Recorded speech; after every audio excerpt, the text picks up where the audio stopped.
মানে এরকম প্রচুরবার হয়েছে ঠান্ডার জন্য কাঁপতে কাঁপতে আমরা বলেছি রাজীব দা প্লিজ বৃষ্টিটাকে এলিমিনেট করো, এই সিনে তো না দেখালেও হয়, দর্শকরা বুঝবে না, কিন্তু সেই ক্ষেত্রে আমাদের বলা হয়েছে যে তোরা আবার ভেজ কিন্তু বৃষ্টি বাদ হবে না।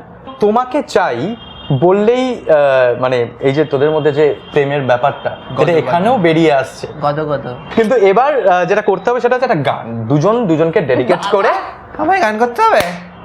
এই বেস্ট পার্ট। আমি কিন্তু এইটার জন্য নাম নিইনি, আমি খেলবো না, আমি এই কম্পিটিশন থেকে বাদ। ঠিক আছে, আগে ওকে দিয়ে তাহলে শুরু করি। যে কোনো একটা গান যেটা তুই বনিকে ডেডিকেট করতে চাস, যেটা আমরা তোমাদের জন্য প্লে করবো অবভিয়াসলি।